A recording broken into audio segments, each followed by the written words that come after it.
Hello students. आज के इस क्लास में हम एमसीएल माइनिंग सरदार का जो अभी रिसेंटली पेपर हुआ है 21 फरवरी का, उसका जो क्वेश्चन पेपर और रिस्पांस की है उस पर डिस्कशन करेंगे। नॉन टेक्निकल पोर्शन स्पेशली देखना है हमें। तो देखते हैं किस किस टाइप का क्वेश्चन आया था, क्या लेवल रहा, और वन बाय वन जो है हम उन तमाम क्वेश्चन को डिस्कस करेंगे। पहला जो सेक्शन है यहाँ पे वो जनरल नॉलेज का सेक्शन है और उसी के साथ में करंट अफेयर्स वाला भी पोर्शन है। पहला क्वेश्चन यहाँ पे है, which of the following sports personalities received Dhyanchand award 2022 for life time achievement in the sport of hockey. तो यहाँ पे चार ऑप्शन था आपके पास। धर्मवीर सिंह को जो है आंसर सेलेक्ट किया गया है। हालांकि ऑप्शन में जितने भी नाम दिए गए हैं उसमें से एकमात्र धर्मवीर सिंह ही ऐसे हैं जो कि हॉकी खेल को रिप्रेजेंट करते रहे हैं और इनको जो है मिला है 2022 का ध्यानचंद अवार्ड। हालांकि इनके साथ में जो है तीन और लोगों को भी 2022 में मिला है। एक अश्विनी अकुंजी करके हैं एथलेटिक्स में, बीसी सुरेश भी थे कबड्डी खेल से, और नील बहादुर गुरुंग पैरा एथलेटिक्स से। तो वो चार भी नाम थे जिसमें से और कोई नाम तो यहाँ पे दिया नहीं गया है और वो अलग अलग स्पोर्ट्स से थे। हॉकी से धर्मवीर सिंह, ठीक है। तो अगर स्पोर्ट्स वाले सेक्शन में मैंने बताया था कि अलग अलग स्पोर्ट्स से कुछ खेल पर्सनालिटी का नाम थोड़ा ध्यान में रखो, और जो इस साल का ध्यानचंद और जो स्पोर्ट्स जो अवार्ड्स थे उसको अगर आप लोगों ने थोड़ा सा देखा होगा तो ये नाम कहीं ना कहीं ध्यान में आया होगा, तभी बन पाया होगा ये क्वेश्चन। नेक्स्ट क्वेश्चन यहाँ पे है, song of Habba Khatoon which is a classical song of Kashmiri is based on a. चार यहाँ पे सेक्शन दिया हुआ था, story of love, story of mother, story of spirit और स्टोरी ऑफ वॉर। तो ज़्यादातर जो ये जो हब्बा खातून है ये कश्मीर की जो है एक बोलना चाहिए कि बहुत ही जाने माने पोएट रही हैं और इनके काफ़ी सारे जो गीत हैं वो कश्मीर में बड़ा फेमस है। और जो क्लासिकल सॉन्ग जो कि कश्मीरी में है वो बेस्ड है बेसिकली स्टोरी ऑफ लव पे, प्रणय गीत की तरह जो है ये फेमस है। अगेन वही बात है, थोड़ा सा डीप है और बेसिकली जो है ये चीज़ें यूपीएससी वगैरह में जो है पढ़ाया जाता है। आगे बात करते हैं। ये क्वेश्चन यार मेरे समझ से बाहर था, क्यों ये क्वेश्चन पूछा गया है। हालांकि ऐसा नहीं है कि किसी रिलीजन बेस्ड पे कोई क्वेश्चन नहीं पूछा जा सकता, लेकिन बेसिकली इस क्वेश्चन का कोई मतलब बनता नहीं है एक टेक्निकल एग्जाम पे पूछने का, लेकिन फिर भी पूछा है। All Saints Day is observed on which of the following days when many Western Christian churches honored and give thanks for both known and unknown saints।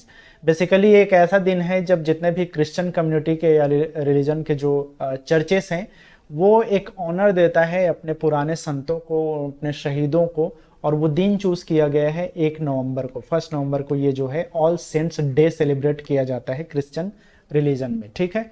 तो ये क्वेश्चन 1 नवंबर इसका आंसर सी करेक्ट है। आगे हम बढ़ते हैं। चौथा क्वेश्चन है यहाँ पे, as per the NITI Aayog multi dimensional poverty index MPI released in 2021, the state of Madhya Pradesh has been placed in which position in the index. एक इंडेक्स है जो कि पॉवर्टी को जो है बेसिकली शो करता है कि गरीबी में कौन सा राज्य कौन से नंबर पे है। अब इसमें पूछा है मध्य प्रदेश के बारे में, और रिलीज जो डेटा है वो 2021 का पूछ दिया है, और सेक्शन है आपका करंट अफेयर्स का। हालांकि जनरल नॉलेज भी सेक्शन में इसको बोल सकता है, लेकिन मानना चाहिए कि इसको करंट अफेयर्स में पूछा है, लेकिन 2021 का डेटा पूछ दिया, तो ऐसा भी होता है। अब इसमें जो है बिहार जो स्टेट था वो 1st रैंक में था, फिर झारखंड इसमें 2nd रैंक में रहा, ठीक है। इसके बाद में उत्तर प्रदेश, और 4th रैंक में था मध्य प्रदेश, ठीक है। आई थिंक 36.6 स्कोर किया था मध्य प्रदेश ने, 52 के आसपास का स्कोर था बिहार। तो 4th रैंक में रहा Madhya Pradesh state poverty index में, गरीबी के इंडेक्स में। जो नंबर 1 में है वो सबसे गरीब है समझो, उसी में 4थे रैंक में है मध्य प्रदेश। 5th नंबर का क्वेश्चन है, in which of the following years did the international non governmental human rights organisation Amnesty International, एक ऑर्गेनाइजेशन है जिसका नाम है Amnesty International, halt its operation in India. Basically इसके जो ऑपरेशन है उसको बंद कर दिया गया था, शट डाउन कर दिया गया था 2020 में भारत में। है ना। हालांकि ये 1961 से ये चल रहा है बहुत सारे देशों में। ये ह्यूमन राइट्स पे काम करता है, मानवाधिकारों पे काम करता है, किस तरह का प्रिजनर को ट्रीटमेंट कैसा होना चाहिए, मतलब किस तरह से उनको टॉर्चर वॉर्चर तो नहीं किया जा रहा है। जो प्रोटेस्टर्स होते हैं किसी भी लेकर किसी भी चीज़ को लेकर प्रोटेस्ट करते हैं उनको कोई टॉर्चर तो नहीं किया जा रहा है। इन सब चीज़ों को देखता है ये ऑर्गेनाइजेशन। लेकिन 2020 में इसको भारत में इसको बैन कर दिया गया। अब अगेन ये वही बात है कि इस तरह के जितने भी ऑर्गेनाइजेशन वगैरह है उसके बारे में यूपीएससी वगैरह में बहुत खास तौर पर पूछा जाता है और पढ़ा भी जाता है इस पर। लेकिन ये करंट अफेयर्स में भी रिसेंटली तो कोई बात थी नहीं, 2020 में ये न्यूज़ में आया था ज़रूर, लेकिन बाद में इसका कोई बारे में खबर नहीं है, तो बड़ा मुश्किल था ये भी सवाल। आगे हम बात करते हैं net national product at market price, बाजार भाव में जो राष्ट्रीय वो है उत्पाद है वो, plus other current transfer from the rest of the world, बाहरी जो अंतरण होता है, हस्तांतरण होता है, वो उन दोनों को प्लस कर दिया जाए तो क्या बनता है। बेसिकली ये इकोनॉमिक्स का क्वेश्चन है। नेशनल डिस्पोजल इनकम जो होता है उसको बोला जाता है, इन दोनों का प्रोडक्ट को बोला जाता है नेशनल डिस्पोजल इनकम। अगेन वही बात है यार, इसमें भी पूछना चाहते तो वो जीडीपी वगैरह के बारे में पूछ सकता था, या करेंटली जो इकोनॉमिक सर्वे आया था उसके बारे में डेटा पूछ सकता था। लेकिन अगेन इकोनॉमिक्स से बिल्कुल डीप चीज़ को पूछ दिया है जिसके बारे में ज़्यादा बात होती नहीं।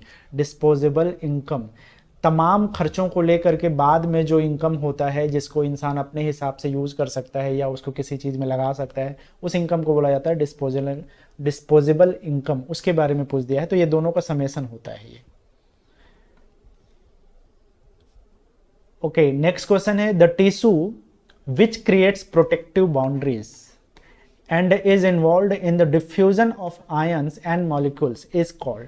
ये बेसिकली हमारे जो इंटरनल ऑर्गन्स होते हैं बॉडी के अंदर में, उनके ऊपर एक लेयर बना रहता है एक टिश्यूज का, उत्तकों का, जिसको हम एपिथेलियल टिश्यूज कहा जाता है, उपकला उत्तक कहा जाता है। ये काम करता है आपके लिए, एक प्रोटेक्शन का काम करता है कि बैक्टीरिया से, वायरस से प्रोटेक्ट करने का काम करता है हमारे इंटरनल ऑर्गन्स को। ठीक है,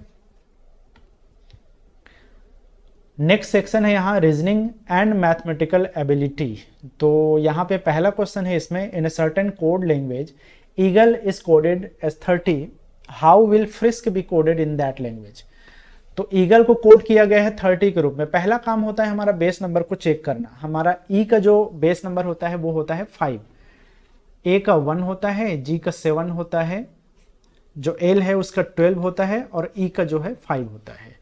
तो एक बार सम करके देख लो, ये 6 और ये जो 7 है दोनों मिला दिया तो 13, और ये 17 अगेन क्या हो गया, टोटल 30। तो बिल्कुल करेक्ट है, यहाँ पे कोडेड इसी में समझ में आता है कि सबको प्लस कर दिया गया है। बस यही काम आपको इसमें करना था और बहुत आसान क्वेश्चन था। 6 आर का होता है 18, आई का होता है 9, एस का होता है 19 और के का होता है जे का 10, के का 11। ठीक है, तो ये 24 और देन उसके बाद में 9, तो 33 और यहाँ पे 30, तो कितना हो गया 63। आंसर 63 को ही लिया है, करेक्ट है आंसर। दूसरा क्वेश्चन भी आसान ही था। एक आपको दे दिया है नंबर्स, उसको रिप्लेस करना था, उसके कुछ साइंस को जो है चेंज करना था। जैसे 45 है, माइनस मीन्स क्या है यहाँ पे दिया होगा, माइनस मीन्स है मल्टीप्लिकेशन, तो 45 मल्टीप्लाई 6 हो गया। प्लस को रिप्लेस करना था माइनस से, तो यहाँ पे माइनस रख दो, 221। देन माइनस मल्टीप्लाई को रिप्लेस करना था डिवाइड से, तो यहाँ पे डिवाइड हो गया। देन 17 डिवीजन को रिप्लेस करना था प्लस से, तो ये हो गया प्लस 89। बस आपको सबको ऑपरेशन परफॉर्म करना है, देन उसके बाद में इसका आंसर निकल आएगा। जैसे यहाँ पे क्या है 6 और 45 को मल्टीप्लाई कर दो, तो ये हो गया 33 हो गया, ये 24 और 27, तो ये हो गया 270। और देन उसके बाद में ये चला जाएगा 1 टाइम और फिर जाएगा 1 टाइम 17, 5 बचा 51, तो 73 जा 51 प्लस 89। ठीक है, तो यहाँ पे क्या हो जाएगा, ये हो जाएगा आपका। ठीक है, तो यहाँ पे बोर्ड मास को ध्यान रखना है ना, आपका ब्रैकेट है, फिर ऑर्डर है, फिर डिवीजन है, फिर उसके बाद में मल्टीप्लिकेशन है, फिर एडिशन, फिर सब्सट्रैक्शन। एडिशन वाले को देख लो, एडिशन आप कर दो प्लस प्लस को तो 270 और यहाँ पे 89 है तो कितना हो जाएगा 270, तो ये 30 हो गया, इधर बच गया 59, तो 359 और -13 कर दो तो आंसर आ जाएगा आपका 346। तो ये भी करेक्ट लिया है आंसर, ऑप्शन नंबर डी को लिया है, तो 346। आसान सा सवाल था। चलो ये क्वेश्चन है, two solid metallic right circular cones of heights of 26 centimetre and 58 centimetre and base radius 21 centimetre each are melted and recast into a solid sphere. What is the surface area in centimeter square of the sphere? देखो ये question जो है इसमें दो चीज़ों की ज़रूरत थी। एक तो आपको पता होना चाहिए कि कोन का वॉल्यूम और सरफेस एरिया का फॉर्मूला क्या होता है। सेकेंडली जो है इसमें स्फेयर के बारे में भी पता होना चाहिए, स्फेयर का वॉल्यूम और उसका सरफेस एरिया का फॉर्मूला क्या है, ठीक है। और दूसरी बात ये समझ में आना चाहिए आपको कि किसी भी कोन को अगर हम पिघला देते हैं, चाहे कितना भी कोन हो, उसको पिघलाने के बाद में अगर हम रिकास्ट करते हैं, कोई सॉलिड स्फेयर बना लेते हैं, तब दोनों का जो वो होता है कि वॉल्यूम होता है वो दोनों सेम होता है, वॉल्यूम चेंज नहीं होता है। ये दो बात पता रहेगा तभी ये क्वेश्चन बनना था, अदरवाइज तो ये क्वेश्चन बनना ही नहीं था, ठीक है। तो जैसे कि अगर हमें पता होना चाहिए वॉल्यूम ऑफ, यहाँ पे दो चीज़ें दी गई है ना, तीन चीज़ें समझो। एक तो हाइट दिया गया है दोनों कोन्स के, दो कोन्स है और दूसरे कोन क्या होता है, कोन बेसिकली कुछ इस तरह का शेप में रहता है, समझो ऐसे, ठीक है। और स्फेयर तो आपको पता ही है, गोला है समझो, ठीक है। सॉलिड स्फेयर है ना, सॉलिड है, गोला है मतलब सॉलिड है, सर्कुलर नहीं है ये। तो अब देखो यहाँ पे हाइट दिया हुआ है, ये हाइट है इसका, और ये जो इंटरनल इसका जो रेडियस होता है जिसको हम बेस रेडियस बोलते हैं, ये तो ये दो कोन हैं, इन दोनों को पिघला करके एक जो है स्फेयर बनाना था। तब जो है कंपेयर करना है और उसके इस स्फेयर जो बनेगा इसका क्या सरफेस एरिया बनेगा, क्योंकि वॉल्यूम तो सेम रहेगा दोनों का। वॉल्यूम जो कोन्स को पिघलाएंगे और वॉल्यूम जो सरफेस सॉलिड स्फेयर बनेगा उन दोनों का सेम रहता है। तो यहाँ पे फॉर्मूला पता होना चाहिए। तो यहाँ पे क्या करना था आपको, volume of R C cone 1 plus volume of R C cone 2 is equals to volume of sphere. Short में लिख रहा हूं मैं यहाँ पे। अब देखो क्या हो रहा है, आर सी मतलब राइट सर्कुलर जो कोन 1 है और राइट सर्कुलर कोन 2 है, इन दोनों का जो भी वॉल्यूम बनेगा उसको पिघला करके जो नया स्फेयर का वॉल्यूम होगा वो दोनों सिमिलर होता है, ठीक है। तो हमें क्या करना है, यहाँ पे रेडियस निकालेंगे तब जाके हमें जो है सरफेस एरिया निकलेगा, पृष्ठीय क्षेत्रफल गोले का पता होना चाहिए। तो उसका जो फॉर्मूला होता है वो होता है 4 पाई आर स्क्वायर, ये फॉर्मूला होता है, ठीक है। लेकिन उसके लिए आपको यहाँ से आर निकालना पड़ेगा। वॉल्यूम का फॉर्मूला को यूज करके ये आर का वैल्यू पता होना चाहिए, इसको आप यहाँ पुट करोगे तो आपका आंसर निकल जाएगा। तो यहाँ पर वॉल्यूम ऑफ जो कोन होता है उसका फॉर्मूला होता है 1/3 पाई आर स्क्वायर एच, ये फॉर्मूला होता है कोन का वॉल्यूम का, आयतन का, ठीक है। 2 है तो 2 बार लिखना पड़ेगा इसको। अब वॉल्यूम ऑफ स्फेयर भी पता होना चाहिए, इसका फॉर्मूला होता है 4/3 पाई आर क्यू होता है। वॉल्यूम जो स्फेयर का गोले का आयतन जो होता है वो 4/3 पाई आर क्यू होता है। हालांकि बचपन में हम लोग इसको हमेशा पढ़े रहते हैं लेकिन भूल जाते हैं ना, ये चीज़ें कंफ्यूजिंग होता है और जाहिर सी बात है आप भूल ही जाओगे एक टाइम के बाद में, है ना। लेकिन इसको समझे रहोगे तो याद रह जाता है। बहरहाल अगर याद रहा होगा तभी बना होगा, अदरवाइज तो फॉर्मूला बेस्ड ही क्वेश्चन है। क्वेश्चन बहुत आसान रहता है, हमेशा ध्यान रखना ये वाला सेक्शन जो वॉल्यूम सरफेस एरिया इस टाइप के जितने भी शेप बेस्ड होते हैं वो सारे बहुत आसान क्वेश्चन होते हैं, बस फॉर्मूला हमें याद होना चाहिए। अब जैसे यहाँ पे फॉर्मूला याद है तो आप क्या कर सकते हो, 1/3 और पाई के लिए 22/7 यूज कर लो, और यहाँ पे रेडियस दिया हुआ है ये 21 सेंटीमीटर दिया हुआ है, ठीक है। तो 21 और देन उसके बाद में स्क्वायर के लिए आप दोबारा इसको लिख दो ताकि कैंसल करा सको, ठीक है। हाइट के लिए पहले कोण का हाइट दिया है 26, 1/3 पाई के लिए 22/7, और देन उसके बाद में अगेन 2 बार आर के लिए वैल्यू 21 इंटू 21 कर दो, ठीक है। और एच के लिए वैल्यू सेकेंड टाइम के लिए दिया है 58 सेंटीमीटर, तो ये 58 करना था, ठीक है। 4/3 पाई के लिए अगेन 22/7 इंटू आर जो क्यूब है वो हमको यहां से निकालना है, ठीक है। ये जो स्फेयर का रेडियस निकलेगा वही आपके स्फेयर का जो है आपको सरफेस एरिया में यूज करना है। तो इस आर को, क्यूब है ना, आर को जो है आपको फाइंड आउट करना है, ठीक है। बस अब यहाँ पे क्या क्या कैंसिल होता है वो कैंसिल कर लो। यहाँ पे 3 1 जा 7 से कटाते हैं, 7 1 जा 7 3 जा 3 और 3 कैंसिल, ठीक है। सिमिलरली वहां 7 1 जा 7 3 जा 3 और 3 कैंसिल। तो बचा क्या आपके पास 22, एक 21 बच गया और ये 26 प्लस फिर अगेन वहीं पे 22 21 और इस बार है 58, ठीक है। यहां से जो है आपका ये पूरा सेक्शन बचा हुआ है, ये क्या है आपका 4/3, इसको इस साइड ले जाकर के कैंसिल हो जाएगा बहुत सारा चीज।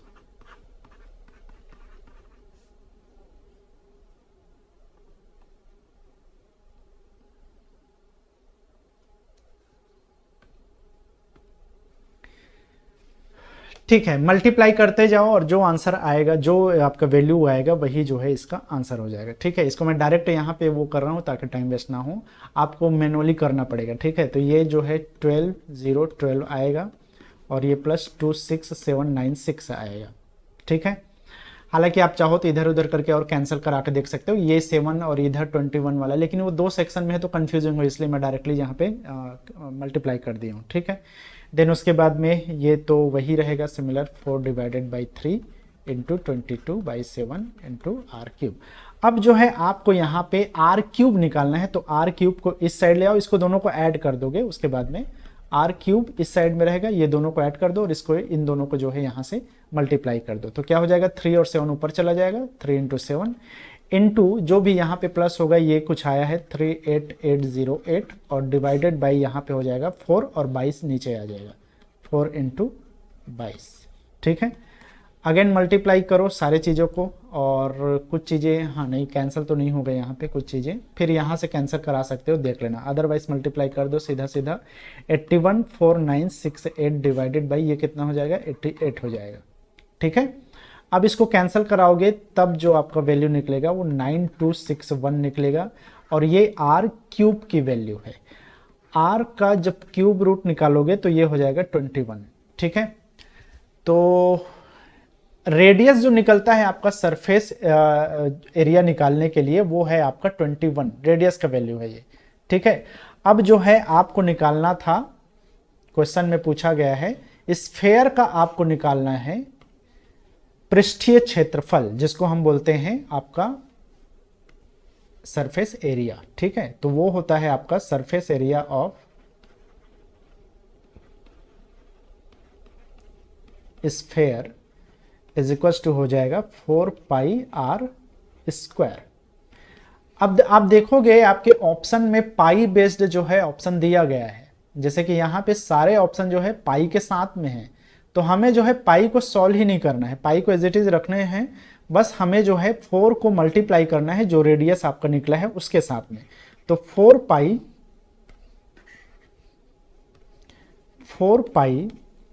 इंटू 21 के स्क्वायर कितना होता है 441, ठीक है। अब 4 से इसको साथ में मल्टीप्लाई कर दो, ये कितना हो जाएगा 1764 आएगा इंटू पाई, तो आंसर क्या हो जाएगा 1764।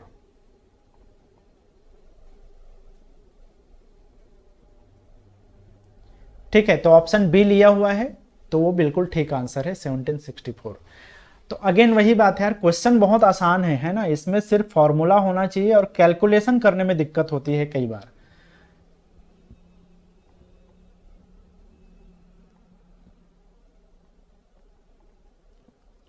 नेक्स्ट क्वेश्चन जो दिया हुआ है वो है by selling an article at 57.5% of its selling price Amit loses 31%। If he sells it at its original selling price, then what will be his profit percent? मैंने इसके लिए फॉर्मूला बताया था आप लोग को कि जो हमारा कॉस्ट प्राइस होता है वो कैसे उसको फॉर्मुलेट करते हैं। जैसे यहाँ पे एक चीज़ तो आपको सपोज करना पड़ेगा कि हमारा मान लो कि जो ओरिजिनल सेलिंग प्राइस है वो X है, ऐसा हम मानते हैं, ठीक है। तो जो न्यू सेलिंग प्राइस होगा, क्योंकि कंडीशन लगा है यहाँ पे, वो क्या है, वो ओरिजिनल सेलिंग पॉइंट 100% है, लेकिन जो नया सेलिंग प्राइस है वो 100% सेलिंग प्राइस में या एक्चुअल सेलिंग प्राइस में तो बेच नहीं रही है, वो बेच रहा है आपका 100% का जो है 57.5%। तो आपको करना क्या है, ये समझो X है तो इसका जो है 57.5 डिवाइडेड बाई 100 में से इतना परसेंट जो है उसी में बेच रहा है, इतने ही हिस्से में बेच रहा है, ओरिजिनल में नहीं बेच रहा है। अब जब इस सेलिंग प्राइस में वो बेच रहा है तो उसको क्या हो रहा है, लॉस हो जा रहा है, ठीक है। तो वो बेच रहा है, सेलिंग पॉइंट ये है, तो कितने में जो है उसका जो कॉस्ट प्राइस है वो आपको पता करना पड़ेगा, ठीक है। क्यों, क्योंकि हमें निकालना है क्या, प्रॉफिट। हमसे पूछा क्या है, then what will be the profit percent. तो भाई प्रॉफिट परसेंट निकालने के लिए आपको पहले प्रॉफिट तो पता होना चाहिए। प्रॉफिट का जो फार्मूला होता है वो होता है sale price minus cost price. ये फॉर्मूला है आपका लाभ का, जो आपका होता है विक्रय मूल्य माइनस क्रय मूल्य, ठीक है, यही होता है आपका प्रॉफिट। तो प्रॉफिट पता होगा तभी आप प्रॉफिट परसेंट निकालोगे। तो आपको सेल प्राइस तो पता है, लेकिन क्या कॉस्ट प्राइस पता है, वो तो कहीं नहीं दिया है यहाँ पे, तो कॉस्ट प्राइस निकालना पड़ेगा। कॉस्ट प्राइस का फॉर्मूला मैंने बताया था SP इंटू 100, और नीचे क्या होता है 100 के साथ में जो भी यहाँ पे माइनस प्लस प्रॉफिट परसेंट और लॉस परसेंट। अगर प्रॉफिट परसेंट है तो प्लस हो जाएगा और लॉस परसेंट है तो बेसिकली माइनस होता है, ठीक है। तो यही करना था आपको। तो यहाँ पे SP क्या है आपका 57.5x divided by 100 multiplied by 100 and whole divided by 100 plus minus कितना परसेंट इसको लॉस हो रहा है 31। तो यहाँ पे माइनस आएगा क्योंकि लॉस है, ये हो गया 31। अब ये जो है आपका कॉस्ट प्राइस निकल जाएगा। क्या निकलेगा, ये 100 कैंसिल, बचता है 57.5x और नीचे क्या है आपका, ये हो जाएगा आपका 69। तो ये कॉस्ट प्राइस भी पता चल गया, सेल प्राइस भी पता चल गया। अब इस फॉर्मूला में आप रख दो तो आपका निकलेगा प्रॉफिट। तो यहाँ पे आपको रखना है सेल प्राइस क्या है, वही एक्चुअल सेल प्राइस को रखना है ना, क्योंकि हमें जो परसेंटेज प्रॉफिट निकालना है वो इस कंडीशन पे निकालना है। क्यों बोल रहा है, if he sells it at its original selling price. तो ओरिजिनल सेलिंग प्राइस क्या है, X है, तो यहाँ पे X रखो, माइनस जो है CP वो क्या है, ये 57.5x डिवाइडेड बाई 69। तो ये हो गया आपका प्रॉफिट। इसको सॉल्व कर लो, सॉल्व करोगे तो क्या आएगा, ये 69x minus 57.5x divided by 69। ये कितना हो जाएगा, 57 और 69 है तो ये तो 0.5 यहाँ पे रहेगा ही, और ये बचेगा आपका 57 और ये 11, ठीक है। तो 11.5x इंटू डिवाइडेड बाई 69। चलो इससे ज़्यादा तो सॉल्व होगा नहीं, अब इससे ज़्यादा सॉल्व करोगे तो फिर वो डेसिमल ज़्यादा इधर उधर होगा, उससे अच्छा इसको इसी में छोड़ दो।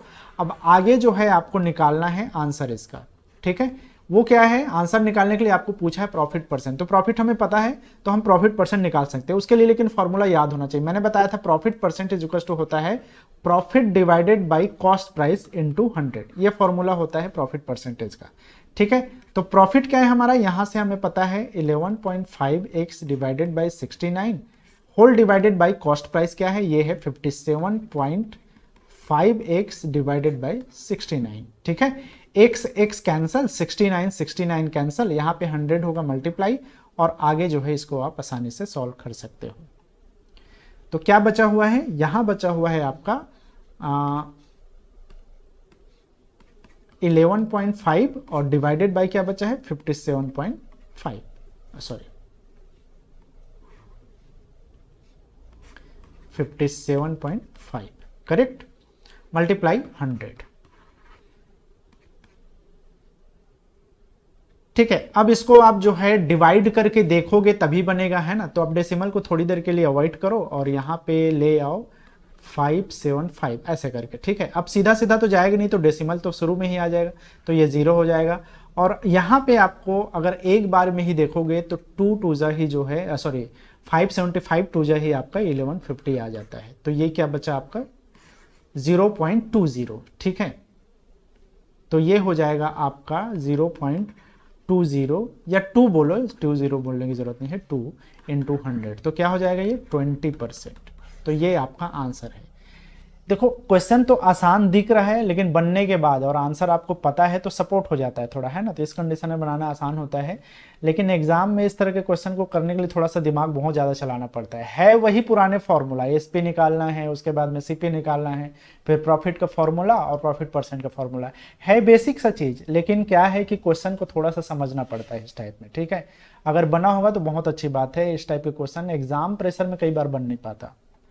चलो नेक्स्ट क्वेश्चन है यहाँ पे, select the term from among the given options that can replace the question mark in the following series. Reasoning वाला बेस्ड ये क्वेश्चन है। अब इसमें जो है आपको इन चारों को रिलेट करना है और क्वेश्चन मार्क की जगह को जो है रिलेट करके देखना है। तो ये सीरीज वाला ही है ए, लेकिन डबल सीरीज दिया हुआ ना, अल्फाबेट भी है और नंबर्स भी है। वहां पे सी है उसके बाद में, फिर आपका ई है। आप देख रहे हो ए बी गायब है, फिर डी गायब है, फिर ई आ गया, और नंबर जो है कम हो रहा है, लेकिन एक सीक्वेंस में ही कम हो रहा है, ये आपको समझ जाना चाहिए देखते ही, ठीक है। और यहां पर भी एफ गायब है और जी है, उसके बाद में जी, एच गायब होगा और आई आएगा यहां पे, ठीक है। लेकिन आई के साथ में सारे ऑप्शन में दिया हुआ है आई, और सब में एक एक नंबर का ही फर्क है, 2 है, फिर 3 है, फिर 4 है, फिर 5 है, ठीक है। 5 वाले को आंसर लिया है। आपको ये पता लगाना है कि ये क्या गैप है। तो आप यहाँ पे देखोगे तो दोनों का एक स्टेप जो मेथड होता है उससे आप देखोगे तो इन दोनों के बीच का जो गैप है वो कितना है। यहाँ पे 85 है, 77 है, तो ये 15, और यहाँ पे 17, 92 का गैप है यहाँ पे, करेक्ट है। चलो यहाँ पे देख लेते हैं तो ये कितने का गैप है, ये है आपका 9 और 85, तो कितना 85 में 5 और फिर 76 का गैप है, करेक्ट है। फिर यहाँ पे 509 और यहाँ पे 449 है, तो क्या गैप दिख रहा है यहाँ से आपको दिखेगा 9 और इधर पे 10 और ये 50, 10, 60, तो 60 का गैप है। अब यहां से क्लियरली तो समझ नहीं आ रहा है, पहले आपको पता चलना चाहिए कि इधर कम कितना करें। तो पहले इन दोनों को देख लो, इनके बीच में कितना कितना गैप है, ताकि ये वाला गैप हम भर सकें। एक स्टेप आगे जाते हैं तो आपको पता चलता है 76 और 92 में ये हो जाता है 16 का गैप। यहां पर भी सीधा सीधा दिख रहा है 16 का गैप। तो हमें क्या करना पड़ेगा, बेसिकली हमें यहां पर 16 का गैप लाना पड़ेगा। तो 16 कम कर देंगे तो ये क्या हो जाएगा, 44 हो जाएगा। इस 44 को जो है इसके साथ में कम कर दो, 449 में 44 कम कर दो, तो ये क्या हो जाएगा आपका 4, 0 और 5। तो आंसर क्या आ गया, I405। तो ये जो है आपका आंसर लेना था I405 को। तो ये स्टेप मेथड वाला ही जो नंबर सीरीज का ही क्वेश्चन है। ये रीजनिंग का ही एक क्वेश्चन और है यहाँ पे, आपका जो ब्लड रिलेशन है उससे रिलेटेड, तो रिलेशनशिप बोलते हो। तो pointing to Mahak in a photograph, महक की तरफ जो है फोटोग्राफ में किसी ने, दानिश जो है वो इशारा कर रहा है, ठीक है। तो समझो कि ये फोटोग्राफ है और ये महक का ही फोटो है, समझो, ठीक है। इसके तरफ जो दानिश है वो इशारा कर रहा है और क्या बोल रहा है, दानिश शायद हर फादर, इसके जो पिता हैं, ये अपर जनरेशन में है तो ऊपर ले रहा हूं इसको, her father has only 1 grand child. तो इसकी बेटी ये है और इसकी एक बेटा या ग्रैंड चाइल्ड, जो भी बेटा या बेटी होगा वो ओनली 1 है, तो ये हो गया ग्रैंड चाइल्ड, ठीक है। अब क्या बोल रहा है, हर फादर, इसका जो फादर है उसका एक ही ग्रैंड चाइल्ड है। हुज फादर, हुज मतलब ये ग्रैंड चाइल्ड का जो फादर है वो मेरा ब्रदर है बोल रहा है, ये दानिश बोल रहा है महक को देख करके। तो ग्रैंड चाइल्ड का जो फादर है वो क्या होगा, बेसिकली महक का जो है वो हस्बैंड होगा, वही इसके इस जो ग्रैंड चाइल्ड है इसका जो है वो फादर है, ठीक है। तो अब जो है आपको बताना है कि ये जो दानिश है बोल रहा है how is Danish related to Mahak, इन दोनों के बीच में जो है क्या रिलेशनशिप है। तो ये दानिश महक की क्या है, महक का पति का भाई है, ये अपने पति का भाई को क्या बोलते हैं, ब्रदर इन लॉ बोलते हैं, ठीक है। तो ये आंसर हो गया आपका brother in law. Next question है, a library has an average of 215 visitors on Sundays, an average of 135 visitors on Saturdays, and an average of 112 visitors per day on the other days in the month of July starting with the Thursday. What is the average number of visitors per day in July. Okay तो बड़ा interesting सा question है, हालांकि ये average का question माना जाएगा लेकिन इसमें रीजनिंग बेस्ड क्वेश्चन है ये समझो, ठीक है। तो जैसे कि एक चीज आपको पहले पता होना चाहिए कि अगर कोई भी मंथ जो है जिस दिन से स्टार्ट होता है वो इंपॉर्टेंट रखता है, और ये कितने दिन का मंथ है। तो जुलाई के बारे में आपको पता होना चाहिए कि 31 का होता है, 31 दिन का मंथ होता है, ठीक है। और जनरली 31 दिन के मंथ में 3 ऐसे दिन होते हैं जो 5-5 बार आते हैं, ठीक है। मिनिमम 3 ऐसे दिन तो होंगे ही जो 5 बार आएगा, ठीक है। 31 वाले महीने में, 31 वाले महीने में 3 दिन ऐसे होंगे जो 5 बार आएंगे, बाकी दिन जो है 4 बार आते हैं जनरली। अब जो है आपको ये पता होना चाहिए कि जिस दिन से स्टार्ट होता है वो दिन इसमें इन 3 दिनों में होगा ही होगा। जैसे इस केस में बोल रहा है थर्सडे से स्टार्ट हुआ है, इसका मतलब ये है कि थर्सडे जो है 5 बार आएगा, उसके बाद वाला दिन भी 5 बार आएगा। थर्सडे है तो फ्राइडे भी जो है 5 बार आएगा, इसके अलावा नेक्स्ट जो है वो भी 5 बार आएगा। तो कम से कम 3 दिन ऐसे होते हैं जो 5 बार आते हैं, बाकी जो दिन होंगे वो 4-4 बार आएंगे पूरे मंथ में, ठीक है।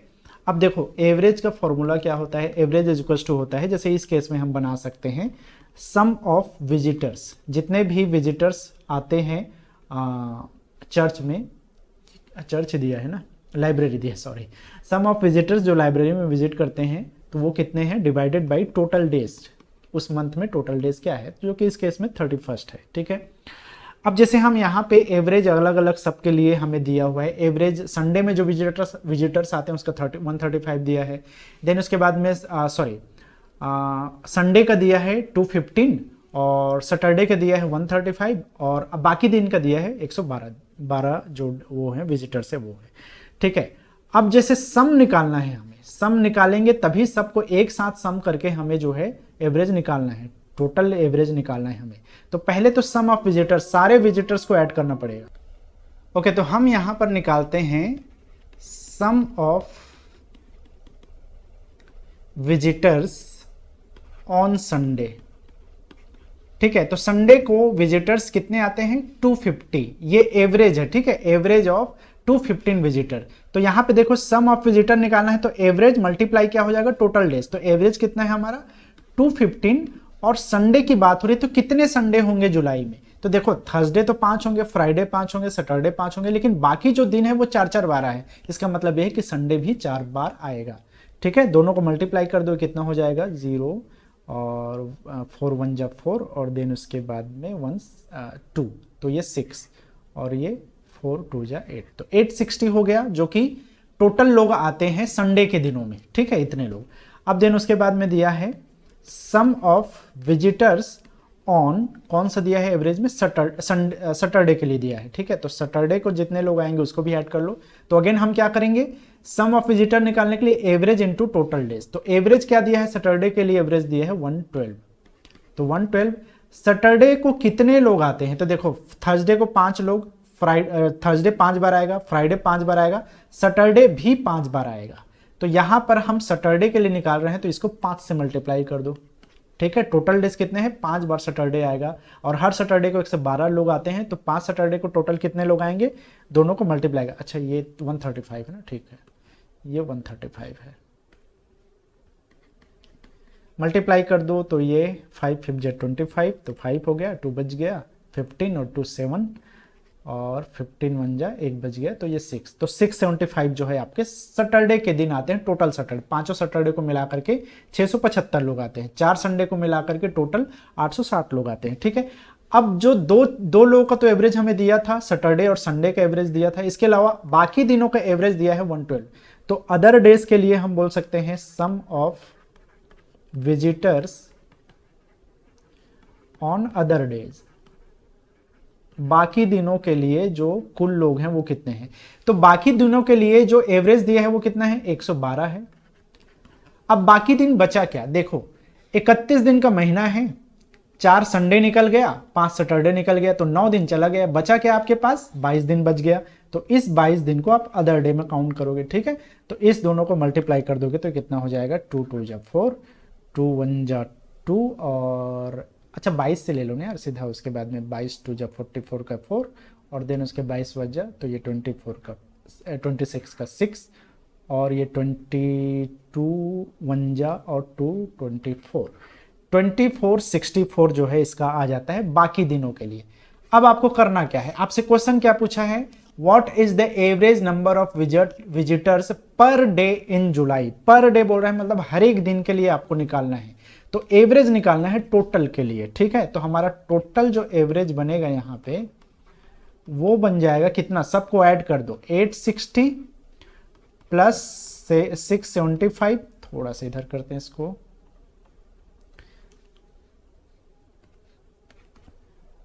2464 और डिवाइडेड बाई कितने दिन का महीना है, 31 दिन का, सबको ऐड कर लो, 4 9 तो ये हो गया 9, उसके बाद में 6 और ये 13 का, फिर उसके बाद में 9 तो ये भी हो जाएगा 9 और देन उसके बाद में है 4 10 और 8 और ये 1 9 और ये बच गया आपका 2 और 1 आ गया तो 3000। अच्छा नीचे में 31 से इसको डिवाइड भी करना है ना, ठीक है। तो चलो उसके बाद में आप इसको वो कर सकते हो, भाग दे करके इसका आंसर आएगा 129। ऑप्शन लिया है बी को तो ये बिल्कुल करेक्ट है, 129 जो है इसका आंसर निकलेगा। ठीक है, क्वेश्चन बहुत आसान था, इंटरेस्टिंग था, लेकिन थोड़ा सा इसमें रीजनिंग माइंड लगाना था आपको, रीजनिंग का वो अप्रोच लगाना था, तब जाके ये क्वेश्चन जो है बनना था, है ना। चलो लास्ट क्वेश्चन है मैथ्स रीजनिंग वाला सेक्शन से, तो इसमें जो है आपको थोड़ा सा क्वेश्चन जो है ब्लर्ड है, तो मैं इसको दोनों को जो नॉमिनेटर डिनोमिनेटर है उसको अलग अलग लिख रहा हूँ ताकि आपके लिए आसान हो। ठीक है, इसको मैं सीधा सीधा कर रहा हूँ, तो ये 4 1 जा 4 प्लस 1 5 डिवाइडेड बाई 4 हो जाएगा और मल्टीप्लाई 2 बाई 3 है, देन उसके बाद में डिवीज़न है 5 बाई 8 है, ठीक है, और देन उसके बाद में माइनस है 3 बाई 4 और देन उसके बाद में है डिवीज़न है, इसके बाद में इसको इम्प्रॉपर फ्रैक्शन को चेंज कर दो, 5 1 जा और ये 4, तो ये हो जाएगा आपका 9 डिवाइडेड बाई 5। ऑफ के जगह में, ऑफ का मतलब है मल्टीप्लाई और देन उसके बाद में 2 बाई 3 और लास्ट में दिया है 1 बाई 6। क्या चीज़ें हैं जो कि यहाँ से कैंसिल हो सकता है, 3 1 जा और 3 3 जा, ठीक है। आगे सॉल्व कर दो यहाँ से और ये हो जाएगा, इसको तो यहाँ से आपको करना पड़ेगा, तो 5 डिवाइडेड बाई 4 मल्टीप्लाई डिवीजन को पहले ही इसको कर दो, तो 8 ऊपर चला जाएगा और 5 नीचे चला जाएगा, तो 8 2 जा 16 और नीचे क्या आ जाएगा, 5 नीचे आ जाएगा, तो ये हो जाएगा आपका 15। करेक्ट है। यहाँ पे है आपका माइनस और यहाँ पे बचा क्या है उसको पहले लिख लो, तो यहाँ पर से जो है ये 16 डिवाइडेड बाई 15 हो गया और ये जो है ये ऊपर चला जाएगा, तो ये क्या हो जाएगा आपका 3 डिवाइडेड बाई 4 और ये नीचे से एक स्टेप आगे चले जाते हैं यार, अदरवाइज कंफ्यूजन होगा। 3 डिवाइडेड बाई 4 और ये हो जाएगा आपका 6 divided by 5 plus 1 divided by 6। अब कर लेते हैं 5 divided by 4 into 16 divided by 15 minus, अब ये ऊपर जाएगा तो ये क्या हो जाएगा आपका, ऊपर जाके ये 5 15 हो जाएगा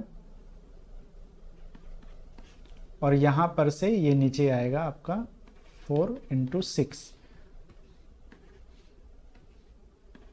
3 इंटू 5, 3 1 जा, अच्छा इसको 1 प्लस 1 डिवाइडेड बाई 6 कर दो, 3 1 जा 3 2 जा और यहाँ पे 5 1 जा 5 3 जा 4 1 जा और ये हो जाएगा 4 4 जा। ठीक है, तो बचेगा क्या आपका 4 बाई 3 और यहाँ पे है माइनस 5 बाई 4 इंटू 2 8, तो 5 divided by 8 plus 1 divided by 6। ठीक है,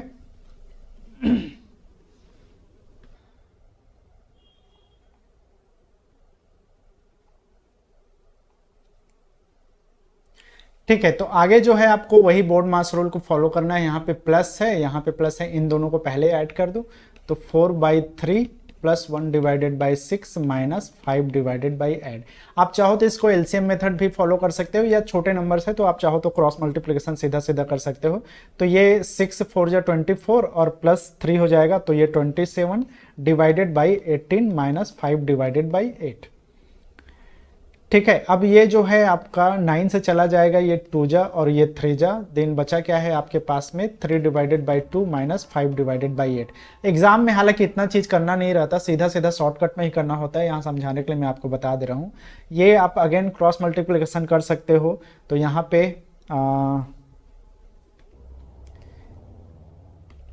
8 3 जा 24 माइनस 10 डिवाइडेड बाई 16, तो ये हो गया 14 डिवाइडेड बाई 16, मतलब कि ये 7 डिवाइडेड बाई 8।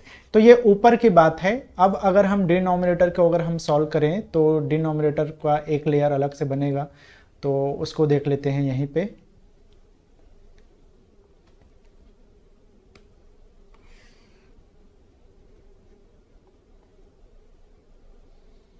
चलो यहां पे क्या क्या नंबर्स हैं हमारे पास।